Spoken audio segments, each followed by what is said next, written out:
हाय दोस्तों, कैसे हैं आप सभी। मैं डॉक्टर आनंद व्यास फिर से अपने यूट्यूब चैनल पर आप सभी का स्वागत कर रहा हूं और आशा कर रहा हूं सभी ठीक है, मस्त हैं, एंजॉय कर रहे हैं।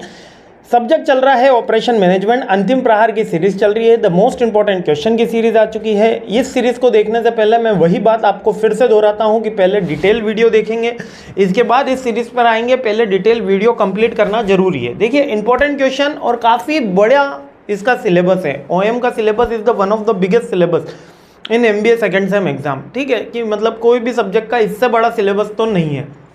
एनवायरनमेंट का भी बड़ा है, लेकिन ये तो हर टॉपिक अलग है, इसलिए अपन को दिक्कत भी आती है। तो सेकंड मोस्ट इंपॉर्टेंट क्वेश्चन पे हूँ, फिर भी रिपीट वही करता हूँ कि इंपॉर्टेंट देखने से पहले डिटेल देख लोगे तो ये काफ़ी इजीली अंडरस्टैंडेबल भी हो जाएगा और आपको काफ़ी ज़्यादा हेल्प मिल जाएगी। 5-6 वीडियो हैं, वो भी शायद आप देख लीजिएगा, है ना, शायद 7-8 हैं उसमें।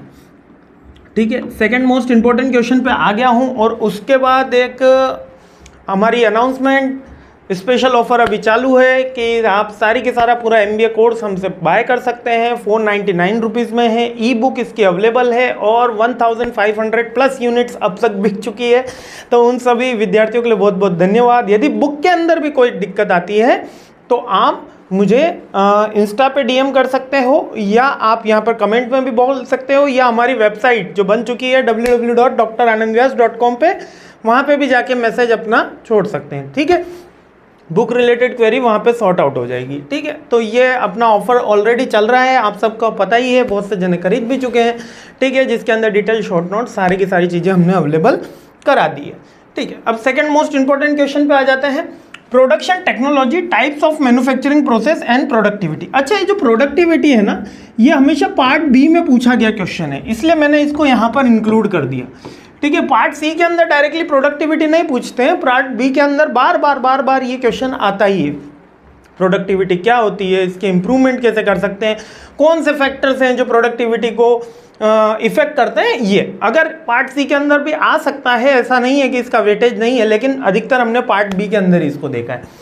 अब प्रोडक्शन टेक्नोलॉजी, अब प्रोडक्शन टेक्नोलॉजी का मतलब the types of the production process. यहाँ पर आपको कौन सी बातें याद रखनी है, the types of the production process,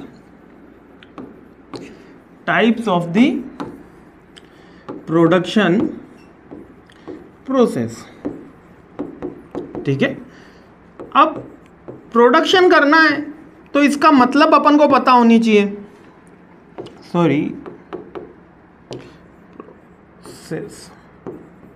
ठीक है, प्रोडक्शन करना है तो इसका मतलब पता होना चाहिए। जब मैं प्रोडक्शन के टाइप्स की बात कर रहा हूं तो इसका मतलब यह है कि मेरे को रॉ मटेरियल को किस में कन्वर्ट करना है, फिनिश गुड्स में, जिसमें कुछ वैल्यू एड ऑन करनी है। जब मैं वैल्यू एड ऑन की बात कर रहा होता हूं तो वैल्यू ऐड कैसे कैसे कर सकते हैं, उस प्रोडक्ट को कन्वर्ट करके कर सकते हैं। देखो, इसका क्वेश्चन याद करवा रहा हूं मैं, इसलिए थोड़ा सा समय लग रहा है। कन्वर्ट करके कर सकते हैं, कन्वर्ट का मतलब कि उसका शेप चेंज करके कर सकते हैं, उसमें कुछ फिनिशिंग करके अपन उसको कर सकते हैं, उसमें कुछ नया मिक्सचर एड ऑन करके कर सकते हैं, या हम उसको रीसाइज करके कर सकते हैं, रीशेप या रीसाइज करके कर सकते हैं। इसी तरीके से किया जा सकता है, या उसमें कोई नया इंग्रेडिएंट मिला के उसको चेंज किया जा सकता है। यही वैल्यू एड ऑन की नॉर्मल प्रोसेस होती है और यही टाइप्स भी है। अब यहाँ पर आप देखिए, अपन सारे टाइप्स एक एक करके सब याद कर लेंगे। सबसे पहला है कास्टिंग। कास्टिंग क्या होता है, जैसे अपन कास्ट करते हैं, जैसे आपने वो प्लास्टर चढ़ा हुआ देखा होगा, है ना, मतलब कोई एक सांचा रहता है, उसके अंदर अपन ने कोई लिक्विड डाला, कोई भी चीज़ डाली, जिससे वो उस तरीके से मोल्डिंग हो गया या उस तरीके के उसके शेप में आ जाएगा। इसको बेसिकली कास्टिंग की प्रोसेस बोलते हैं। बहुत ईजी है, कोई दिक्कत आई मैन्युफैक्चरिंग यूनिट में जहाँ पर हमको रिपीटेड चीज बनानी होती है, लाइक ब्रिक मैन्युफैक्चरिंग में, है ना, इसका यूज़ किया जाता है। ये एग्जाम्पल के साथ आपको लिखना है। सेकंड आएगी मशीनिंग। मशीनिंग के अंदर क्या होता है कि जैसे ऑटोमोबाइल की थिंग्स है, कार बन रही है, तो यहाँ पर मशीन सारी है, उस पर different tools and techniques use किए जा रहे हैं। एक कलर कर रहा है, एक उसके वायरिंग कर रहा है ना, एक टायर फिटिंग हो रही है। तो machining is the process the tools to remove the material, है ना, work piece to create the desired shape, है ना, एक डिजायर्ड शेप में उसको कन्वर्ट कर दिया गया। अब यहाँ पर असेंबलिंग भी हो सकती है, जॉइनिंग भी हो सकती है। अब ये जॉइनिंग जैसा ही है, लेकिन यहाँ पे मशीनिंग का मतलब किया गया है कि उसको रीशेप के अंदर कन्वर्ट किया गया। Process can be use to create wide variety of the parts of the simple to complex.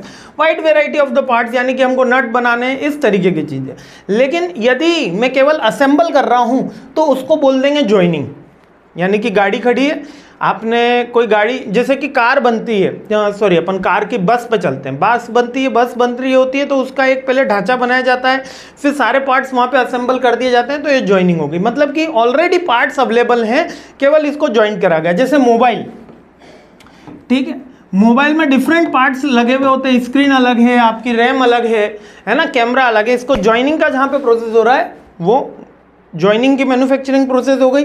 और जहाँ पर ये मैन्युफैक्चरिंग हो रही है, मीन्स कि जहाँ पर ये पार्ट्स मैन्युफैक्चर हो रहे हैं वो मशीन के अंदर आ गया, जहाँ पर वो पार्ट्स एक पर्टिकुलर सांचे के अंदर डाल दिए गए या एक पर्टिकुलर मोल्डिंग प्रोसेस के अंदर गुजारे गए, जिससे वो प्रोसेस करके कास्ट हो गए, तो एक कास्टिंग हो गई। तो 3 तरीके की प्रोसेस याद हो गई।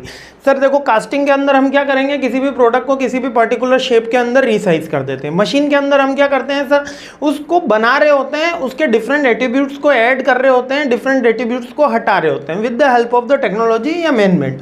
यहाँ पर टेक्नोलॉजी मशीन का कोई भी किसी भी पॉइंट में लेना देना नहीं है। ज्वाइनिंग SCM में लेना देना है, सप्लाई चेन में, यहाँ पर नहीं है। ज्वाइनिंग का मतलब क्या है, यहाँ पर डिफरेंट पार्ट्स को अपन एड ऑन कर रहे हैं।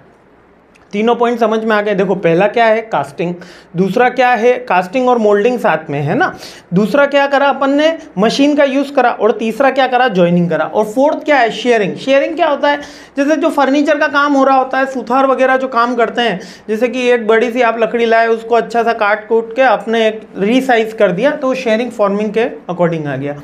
क्लियर हो गया ये 4 मैन्युफैक्चरिंग के टाइप्स है, और ये बार बार पूछे गए क्वेश्चन है।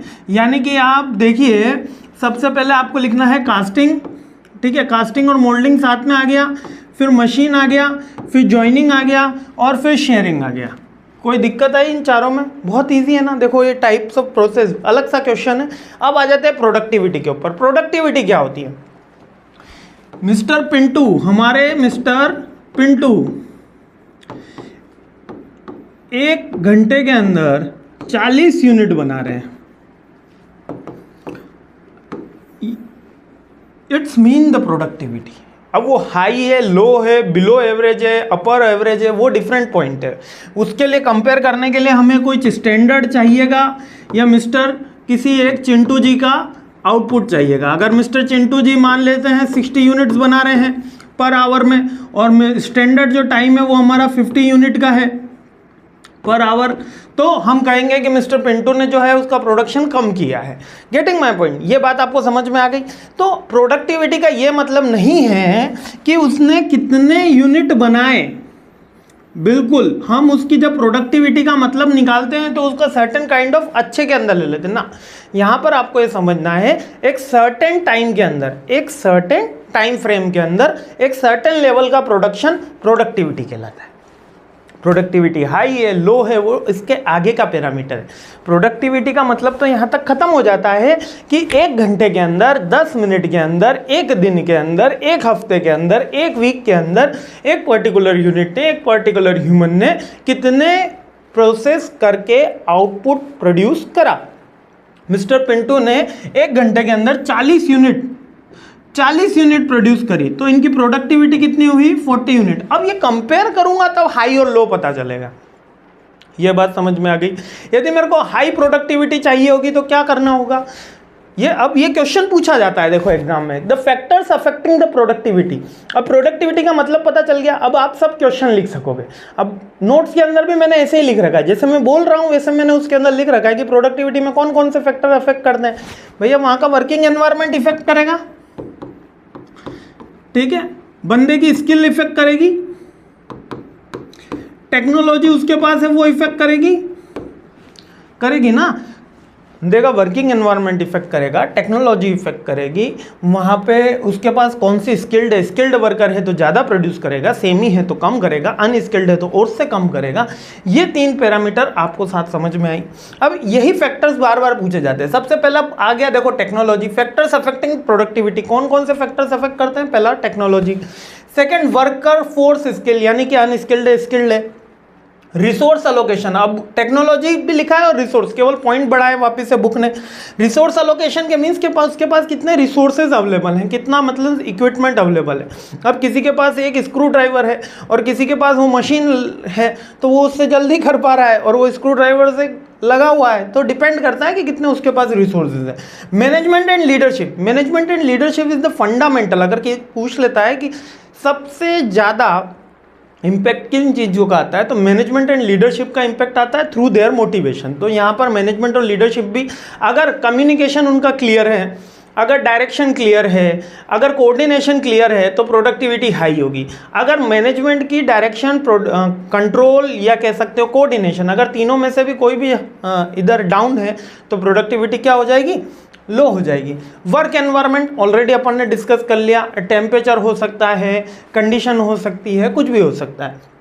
प्रोसेस ऑप्टिमाइजेशन मीन्स के प्रोसेस ऑप्टिमाइजेशन का मतलब क्या है कि उसको कितनी बार उसने रिपीटेंस में करा है और कितनी स्मूथ वो फंक्शनिंग हो रही है, कितनी स्मूथ वो फंक्शनिंग हो रही है। बहुत से आपने ऐसे ही टिकटॉक पे वीडियो देखे होंगे, व्हाट्सएप पे वीडियो देखे होंगे, यूट्यूब पे देखे होंगे कि एक जना है स्किल्ड वर्कफोर्स, वो फटाफट अपना काम कर रहा है। वो कैसे कर रहा है, वो उस बात में रिपीट, तो वो क्या हो गया है, ऑप्टिमाइज हो गई है वो प्रोसेस। क्वालिटी मैनेजमेंट, अब क्वालिटी मैनेजमेंट एक एस्पेक्ट ऐसा है जो प्रोडक्टिविटी को बढ़ाने की जगह कम करता है। क्यों कम करता है, क्योंकि क्वालिटी इंस्पेक्शन होता है। जब क्वालिटी इंस्पेक्शन में हम चेकिंग करते हैं तो उस समय थोड़ा सा प्रोडक्शन स्लो होता है। क्यों, क्योंकि उस समय इंस्पेक्शन के थ्रू वो प्रोडक्ट चेक किया जा रहा है कि जो बन रहा है वो सही बन रहा है, नहीं बन रहा है। तो क्वालिटी मैनेजमेंट की जितनी प्रोसेस स्मूथ होगी, प्रोडक्टिविटी हाई होगी, जितनी प्रोसेस लो होगी, प्रोडक्टिविटी लो होगी। मोटिवेशन अपन ने ऑलरेडी समझ लिया है। और एक्सटर्नल फैक्टर्स लाइक कि गवर्नमेंट ने कर दिया, संडे छुट्टी रहेगी, मंडे छुट्टी रहेगी, ट्यूसडे छुट्टी रहेगी, वेडनेसडे छुट्टी रहेगी, केवल 2 दिन काम करना पड़ेगा। तो एक्सटर्नल फैक्टर प्रोडक्टिविटी लो होनी ही है। या गवर्नमेंट ने कह दिया कि आप 6 आवर्स से ज़्यादा काम नहीं कर सकते, या गवर्नमेंट ने कह दिया आपको इंटेंस वर्क करना है, यानी कि 16 आवर्स वर्क करना है, तब भी प्रोडक्टिविटी बढ़ने की जगह लो हो जाती है। आउटपुट तो बढ़ रहा है लेकिन प्रोडक्टिविटी लो हो जाती है। ये थोड़ा सा समझ लो, है ना। ये थोड़ा सा पॉइंट मेरे को इंटरेस्टिंग लग रहा है कि टाइम बढ़ने के साथ प्रोडक्टिविटी बढ़ने की जगह कम हो जाती है। लाइक कि मिस्टर पिंटू ही हैं,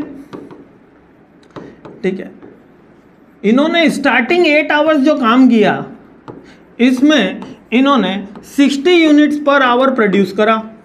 उसके बाद इन्होंने ओवर टाइम करा 4 आवर्स, तो जो नेक्स्ट 4 आवर्स हैं इन्होंने इसमें 70 यूनिट्स प्रोड्यूस करा। यहाँ पर प्रोडक्टिविटी बढ़ गई क्योंकि पैसा बढ़ रहा था, लेकिन अब यहाँ तक थक चुके हैं मिस्टर पिंटू। 12 घंटे की वर्किंग हो गई है। जैसे ही 12 घंटे की वर्किंग कंप्लीट हुई, मिस्टर पिंटू ने जो नेक्स्ट 4 आवर्स कंप्लीट करे, इसमें इनकी प्रोडक्शन जो रहा वो 30 यूनिट्स पर आवर ही रहा। तो अब आप सोचो कि जो स्टार्टिंग टाइम रहता है इसमें आपकी प्रोडक्टिविटी हाई रहती है, फिर धीरे धीरे लूप में जाएगी। प्रोडक्शन तो बढ़ रहा है, देखो यहाँ भी प्रोडक्शन बढ़ता चला जाएगा। नेक्स्ट में आप देखोगे तो 120 यूनिट और प्रोड्यूस करिए, लेकिन प्रोडक्टिविटी लो हो गई, प्रोडक्टिविटी लो हो गई है। मीन्स कि यहाँ पे प्रोडक्शन नहीं है, प्रोडक्टिविटी लो हो गई। मीन्स कि 1 घंटे में उसकी कितनी क्षमता है, कितनी कैपेबिलिटी है, वो लो हो गई है ना। और कितना करा वो उसकी प्रोडक्टिविटी है, ठीक है। Getting my point. तो यही एक्सटर्नल फैक्टर्स के अंदर अपन ने समझा कि एक्सटर्नल फैक्टर्स जब काम करते हैं तो भले आउटपुट बढ़ जाए लेकिन प्रोडक्टिविटी लो भी हो सकती है। सारे पॉइंट्स क्लियर हैं, कोई इसमें टफ पॉइंट मुझे लगा नहीं जो फिर से रिपीट करना चाहिए। प्रोडक्टिविटी के फैक्टर्स देख लिए अपन ने और टेक्नोलॉजी के टाइप्स देख लिए। मीन्स के मैन्युफैक्चरिंग प्रोसेस या मैन्युफैक्चरिंग टेक्नोलॉजी के टाइप्स, ये क्वेश्चन बनता है, ठीक है। नेक्स्ट क्वेश्चन में मिलते हैं जल्द से जल्द। ये सीरीज कंप्लीट करते हैं और मेरे साथ जुड़े रहिए, मस्त रहिए, खुश रहिए, मुस्कुराते रहिए। जय हिंद।